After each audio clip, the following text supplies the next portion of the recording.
ഒരു പെൺകുട്ടിക്ക് വേണ്ട ഏറ്റവും നല്ലൊരു കാര്യം പാചകം, അതറിയോ? നന്നായിട്ട് അമ്മയെ പഠിപ്പിച്ചേ? അല്ല, അമ്മയ്ക്ക് ഇതൊന്നും അറിയില്ല. ഓ ചുമ്മാ എന്നാ ഗുണ്ടാ പറയുന്നത് നോക്കിയേ. അല്ല സത്യം, അമ്മയ്ക്ക് ഫിഷ് കറി മാത്രം ഉണ്ടാക്കാൻ അറിയാം നന്നായി. ഡ്രൈവിംഗ് അറിയോ? അതേ അറിയുള്ളൂ. അച്ഛന് വയ്യാണ്ടായപ്പോ എനിക്ക് ഹോസ്പിറ്റലിൽ കൊണ്ടുപോകാൻ ഒരു വഴി ഉണ്ടായിരുന്നില്ല. അച്ഛൻ വയ്യാണ്ടപ്പോ ചേട്ടൻ ഒരു പാർട്ടിക്ക് പോയി, ആരും ഉണ്ടായിരുന്നില്ല വീട്ടിൽ.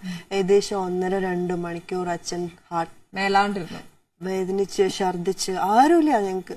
ഹാർട്ട് അറ്റാക്ക് വന്നിട്ട് എന്ത് ചെയ്യണം, അവസാനം ഇങ്ങനെ കുഴഞ്ഞു പോയി. 1.5-2 മണിക്കൂർ ആയപ്പോഴാ ഞാൻ വിളിച്ച വണ്ടികളും എല്ലാവരും ഒക്കെ വന്ന് അന്ന് ഞാൻ തീരുമാനിച്ചു, ഇനി ആരുടെയും കൈയും കാലും പിടി. വണ്ടി വീട്ടിൽ മുന്നിൽ കാറ് കിടപ്പുണ്ട്, പക്ഷെ എടുക്കാൻ അറിയണ്ടേ. അന്ന് ഞാൻ +1 അങ്ങോട്ട് പഠിക്കും. അന്ന് ഞാൻ തീരുമാനിച്ചു ഇനി വിട്ടാ പറ്റില്ല എന്ന് കരുതി ഞാൻ bike, bullet, bike, car, lorry, അങ്ങനെ എല്ലാ വണ്ടി ഓടിക്കും. ഇപ്പൊ എന്റെ ആഗ്രഹം JCB ഓടിക്കണോന്ന്.